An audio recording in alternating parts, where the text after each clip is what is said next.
Hello friends, welcome back to my YouTube channel. মই অনুৰাগ শৰ্মা আপোনালোক সকলোকে পুনৰবাৰ স্বাগতম জনাইছো মোৰ YouTube চেনেলটোলৈ। প্ৰথমে মই আপোনালোক সকলোকে ৰঙালী বিহুৰ হিয়াভৰা শুভেচ্ছা জ্ঞাপন কৰিছো মোৰ ফালৰ পৰা। সকলোৰে যাতে নতুন বছৰটো যেন ভালে কুশলে পাৰ হয় আৰু আপোনালোকে যোনখিনি বিচাৰে সেইখিনি যাতে পায় সাকসেস হয় সকলোখিনি কামতে।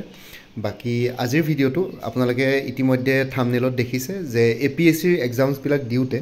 আপোনালোকৰ যিকোনো এপিএসসি এক্সাম মই আজি আপোনালোকক কম্বাইন্ড কম্পিটিটিভ প্ৰিলিমিনাৰী এক্সামিনেশনৰ প্ৰস্পেক্টিভৰ ফালৰ পৰা দেখুৱাই আছো কিন্তু আপোনালোকে এপিএসসিৰ যিকোনো এক্সাম দিউতে যদিহে আপোনালোকে গভৰ্ণমেন্ট এমপ্লয় হয় বা গভৰ্ণমেন্টৰ আন্ডাৰত কিবা কৰি আছে তেতিয়ালে আপোনালোকে ইয়াতে আন্ডাৰটেকিং নহয়বা ইন্টিমেশন লেটাৰ নহয়বা এনওসিৰ কথা আহি যায় ঠিক আছে সো মই এই তিনিখন আন্ডাৰটেকিং এনওসি আৰু ইন্টিমেশন লেটাৰ এই গুটেই কিখনৰে মই আপোনালোকক ফৰমেটটো শেয়াৰ কৰিম কেনেকৈ আপোনালোকে দিব লাগিব বা কেনেকৈ বনাব লাগিব তাৰ কাৰণে কোনো ইমান বেছি একো কি বুলি কয় কমপ্লিকেটেড প্ৰসিডিউৰ নহয় ঠিক আছে আপোনালোকে এনেকুৱা ধৰণৰ ফৰমেটত সাবমিট কৰিলে হ'ল এতিয়া এপিএসসিৰ প্ৰিলিমিনাৰী ক্ষেত্ৰত এনওসি খন প্ৰিলিমছৰ কাৰণে এপ্লাই কৰোতে দিব নালাগে ইন্টাৰভিউ ষ্টেজত গৈ এনওসি লাগিব কিন্তু তাৰ আগতে আপোনালোকে আন্ডাৰটেকিং আৰু ইন্টিমেশন লেটাৰ দিব লাগিব আৰু এইখিনি যোনজন ক্যান্ডিডেটে এইখিনি বস্তু মোৰ লগত শেয়াৰ কৰিছিল তেওঁ এপিএসসিৰ হেল্পলাইন নম্বৰত নিজে পাৰ্সোনালি কন্টাক্ট কৰিলে কন্টাক্ট কৰি পেলাই তেওঁ নিজে খুদিলে খুধাৰ পাছতে তেওঁ আন্ডাৰটেকিং আৰু ইন্টিমেশন লেটাৰ এই দুখন আপলোড কৰিবলৈ দিছে বাকি এপিএসসিৰ বাকি অন্য যোনখিনি এক্সামস আছে লাইক জুনিয়ৰ ডেভেলপমেন্ট অফিচাৰে হক বা এসিস্ট্যান্ট ইঞ্জিনিয়াৰ পৰীক্ষাও আহি আছে ঠিক আছে এসিস্ট্যান্ট ইঞ্জিনিয়াৰ সিভিল মেকানিক্যাল আৰু যিখিনি অনলাইন এপ্লিকেশন হৈ আছে বৰ্তমান বা যোনখিনি ভৱিষ্যতলৈ হ'ব সেইখিনি কাৰণে এই ভিডিওটো ইম্পৰ্টেন্ট হ'ব যিসকল গভৰ্ণমেন্ট এমপ্লয় হয় বাকি প্ৰাইভেট এমপ্লয়জ বিলাকৰ ক্ষেত্ৰত একো দৰকাৰ নাই এপিএসসি একো তেনেকুৱা ধৰণৰ একো কনসিডাৰেশন নাই তাতে সো গভৰ্ণমেন্ট এমপ্লয় খিনি খালি এইখিনি বস্তু দিব লাগিব সো তেওঁ নিজে কন্টাক্ট কৰিলে মই হেতু কাৰণে আপোনালোকক কওঁ এপিএসসিৰ এডভাৰটাইজ যোনকিখন এডভাৰটাইজমেন্ট পাবলিশ হয় সেই এডভাৰটাইজমেন্টতে থাকে দুটা অপচন থাকে দুটা কন্টাক্ট নম্বৰ তেওঁলোকৰ দিয়া থাকে এটাটো হল আপোনালোকৰ অনলাইন এপ্লিকেশন কৰোতে যদি কিবা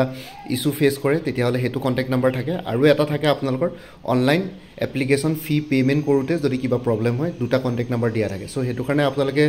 যিকোনো ইউটিউব চেনেলত খুদি থকাতকে কাৰণ কোনেও পাৰফেক্টলি আনসাৰ দিব নোৱাৰে এপিএসসিৰ বাহিৰে সো যিকোনো ইউটিউব চেনেলত আপোনালোকে নিজৰ ডাউট বিলাক খুদি থকাতকে বেটাৰ আপোনালোকে এডভাৰটাইজমেন্টখন অকমান ভালকে পঢ়ি চাব তাতে তেওঁলোকে কন্টাক্ট নম্বৰ দিয়াই থাকে ইমেইল আইডি পৰ্যন্ত গুটেখিনি বস্তু গুটে প্ৰসিডিউৰটোৱে তাতে দিয়া থাকে ঠিক আছে সো হেতু কাৰণে মই আপোনালোকক প্ৰত্যেকটো এডভাৰটাইজমেন্টটো মই আপোনালোকক হেখিনি বস্তু শেয়াৰ কৰো সো এতিয়া যদি আন্ডাৰটেকিং খনৰ কথা কওঁ আন্ডাৰটেকিং ফৰ গভৰ্ণমেন্ট এমপ্লয়জ ইয়াতে দেখিছে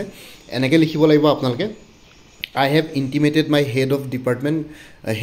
of office department in writing on ঠিক আছে date to দিব that I have applied for preliminary examination of the combined competitive examination 2024 conducted by Assam Public Service Commission advertisement number 12/2025 dated Guwahati the 23rd March 2025 ঠিক আছে এনেকৈ লিখিব date to আপোনালোকৰ যিকোনো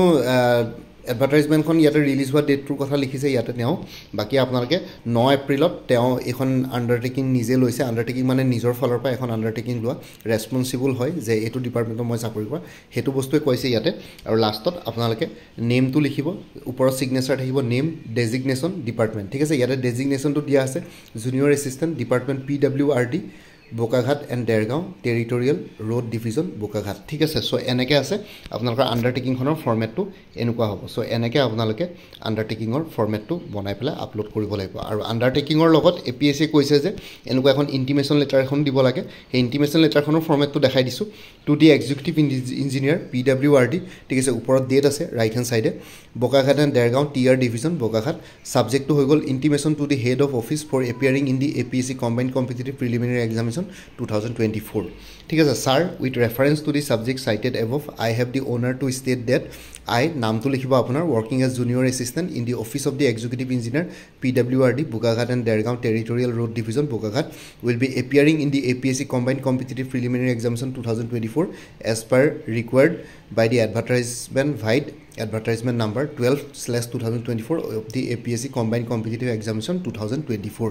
this is for favor of your kind information yours faithfully নামটো লিখিব signature কৰিব ওপৰত junior assistant Office of the Executive Engineer PWRD Bokaghat and Dergaon TR Division Bokaghat ঠিক আছে সো এনেকৈ আপোনালোকে দুখন এখনটো হৈ গ'ল আপোনালোকৰ নিজৰ কি বুলি কয় আণ্ডাৰটেকিং আৰু ছেকেণ্ডখন হৈ গ'ল আপোনালোকৰ ইণ্টিমেশ্যন লেটাৰ এই দুখন লেটাৰ আপোনালোকে আপলোড কৰি দিব লাগিব একেলগে PDF বনাই পেলাই যেতিয়া আপোনালোকৰ অনলাইন এপ্লিকেশ্যন হয় ঠিক আছে যদিহে আপোনালোকে গভৰ্ণমেণ্ট এমপ্লয় ঠিক আছে চ' এনেকুৱা কৰিব লাগিব আৰু ইয়াতে ওপৰৰ ছিগনেচাৰকেইটা দেখিছে লেফ্ট হেণ্ড ছাইডে তেওঁ যোনজন হেড হয় তেওঁ ইয়াতে ভেৰিফাই কৰি দিছে নিজে ছিগনেচাৰ মাৰি পেলাই চ' তেনেকুৱা ধৰণৰকৈ এনেকৈ আপোনালোকে নিজৰ ডিপাৰ্টমেণ্ট হেডলৈ আণ্ডাৰটেকিং এখন লিখিব লাগে আৰু লগতে ইণ্টিমেশ্যন লেটাৰ এখনো লিখিব লাগে চ' এনেকৈ আপোনালোকে লিখি পেলাই ইয়াতে আপলোড কৰিব লাগে আৰু ডিপাৰ্টমেণ্ট হেডজনে দুটা চহী মাৰি দিছে ওপৰত যে এলাউ কৰিছে কম্বাইন কমিটি এক্সামিনেশ্যন দিয়াৰ ক্ষেত্ৰত চ' এনেকৈ আপোনালোকে APSCৰ অনলাইন এপ্লিকেশ্যন কৰোঁতে এই দুখন আপলোড কৰি দিব লাগিব ঠিক আছে চ' APSCৰ ইয়াতে কম্বাইন কমিটি এক্সামিনেশ্যনৰ কথা কৈছোঁ কিন্তু যিকোনো APSCৰ এক্সামিনেশ্যনৰ ক্ষেত্ৰত এইখিনি বস্তুৱে কৰিলে হৈ যাব চ' আপোনালোকে বেলেগ একো কৰিব লাগে এই কেণ্ডিডেটজনে APSCৰ লগত নিজে কথা পাতিছে পাৰ্চনেলি তাৰপিছত তেওঁলোকে যোনখিনি পৰামৰ্শ বা কি বুলি কয় এডভাইচ দিছে সেইটো মতে তেওঁ এই আণ্ডাৰটেকিং আৰু ইণ্টিমেশ্যন লেটাৰখন লিখি আনিছে লিখি পেলাই আপলোড কৰিছে আৰু লগতে যেতিয়া NOC বিচাৰে ঠিক আছে NOC বিচাৰাৰ ক্ষেত্ৰত ইয়াতে লিখিছে government of Assam office of the executive engineer PWRD Bokakhat and Khumtai territorial road division Golaghat ঠিক আছে চ' ইয়াতে এইখন অলপ পুৰণা হয় কিন্তু ন' অবজেকশ্যন চাৰ্টিফিকেটখন আপোনালোকৰ এনেকুৱা হ'ব এইখন আকৌ আপোনালোকৰ ন' অবজেকশ্যন চাৰ্টিফিকেট ইণ্টিমেশ্যন লেটাৰখন আপোনালোকে লিখিব লাগিব তাৰপিছত লগতে আণ্ডাৰটেকিংখন আপুনি এমপ্লয় হিচাপে নিজে লিখিব লাগিব কিন্তু ন' অবজেকশ্যন চাৰ্টিফিকেটখন আকৌ আপোনাৰ ডিপাৰ্টমেণ্ট হেডজনেহে আপোনাক দিব পাৰিব চ' ডিপাৰ্টমেণ্ট হেডজনে ন' অবজেকশ্যন চাৰ্টিফিকেট এইটো ফৰ্মেটত দিব আপোনালোকৰ এনেকুৱা থাকিব এনেকৈ নাম্বাৰ ডেট থাকিব no' objection certificate this is to certify that mister অমুক junior assistant has been working in the office of the executive engineer PWRD Golaghat and Khumtai territorial road division Golaghat since June 2023 and I have no objection upon him applying for APSC Combined Competitive Examination 2023 advertisement number iman dated Guwahati iman ঠিক আছে executive engineer ইয়াতে সহি মাৰি দিছে নিজৰ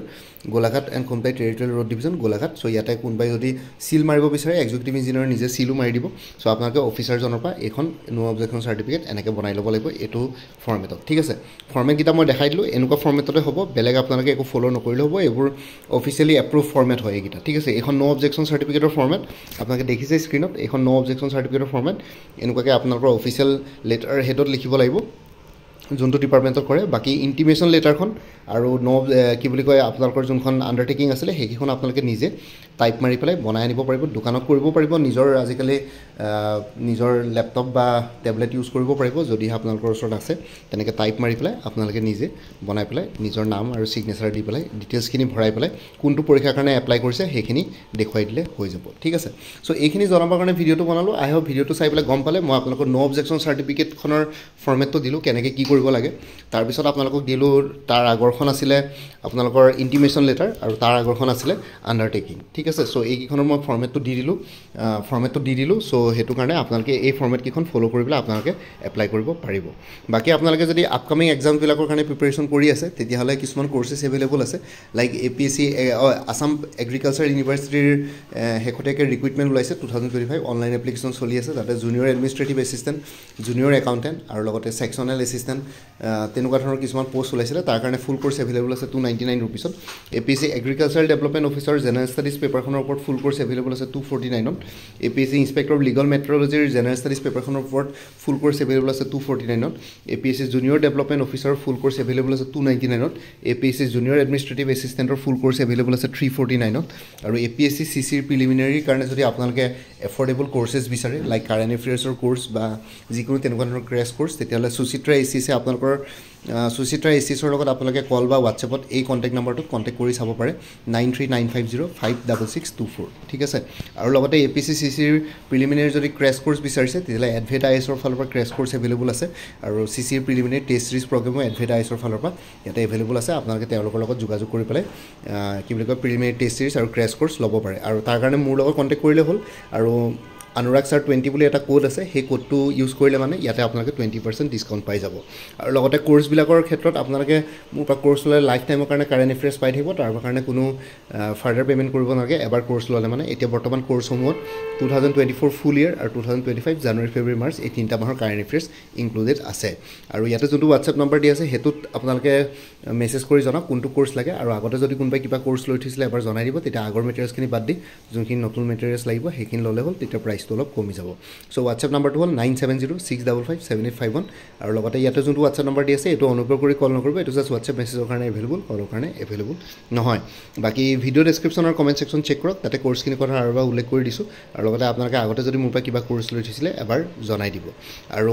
এটা playlist create কৰি থোৱা আছে APSC CC 2024 বুলি সেই প্লেলিষ্টত গ'লে এই পৰীক্ষাটোৰ লগত জড়িত সকলো ধৰণৰ ভিডিঅ'ছ পাই যাব লগতে মোৰ আৰু এটা চেনেল আছে অসম IQ বুলি সেই চেনেলটোৰ লিংকটো এই ভিডিঅ'টোৰ ডেছক্ৰিপশ্যনত শ্বেয়াৰ কৰিছোঁ আপোনালোকে সেইটো চেনেলটো ছাবস্ক্ৰাইব কৰি ল'ব পাৰিব যাতে ভৱিষ্যতলৈ এনেকুৱা ধৰণৰ কম্পিটিটিভ এক্সামছবিলাক দিয়াৰ ক্ষেত্ৰত আৰু অলপ এক্সট্ৰা গাইডেঞ্চ পাই যায় বাকী ভিডিঅ' ডেছক্ৰিপশ্যনৰ কমেণ্ট ছেকশ্যন চেক কৰক এইখিনি আৰু এবাৰ উল্লেখ কৰি দিছোঁ কোৰ্চেছবিলাকৰ কথা লগতে হোৱাটছএপ নাম্বাৰো আছে মোৰ লগত যোগাযোগ কৰিবৰ কাৰণে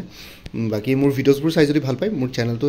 ছাবস্ক্ৰাইব কৰি ল'ব আৰু লগতে আপোনালোকৰ যিমানখিনি ফেমিলি ফ্ৰেণ্ডছ ৰিলেটিভছ আৰু চিনাকি এক্সপিৰিয়েঞ্চ আছে তেওঁলোকৰ লগত মোৰ চেনেলটো শ্বেয়াৰ কৰিব লগতে কমেণ্ট ছেকশ্যনত জনাব কিবা যদি কুৱেশ্যন থাকে ডাউট থাকে মই নিশ্চয় আপোনালোকৰ কুৱেশ্যনছ আৰু ডাউটছবিলাকৰ ৰিপ্লাই দিবলৈ চেষ্টা কৰিম বাকী আজিৰ ভিডিঅ'টো ইমানতে সমাপ্ত কৰি আপোনালোক সকলোৰ পৰা বিদায় ল'লোঁ কাইলৈ পুনৰ এটা নতুন ভিডিঅ' লৈ আপোনালোকৰ সন্মুখত উপস্থিত হ'ম তেতিয়ালৈকে ভালকৈ প্ৰিপাৰেশ্যন কৰি থাকক সকলোৱে অল দি বেষ্ট থাকিলে bye take care friends Bharat মাতা কি জয় জয় আই অসম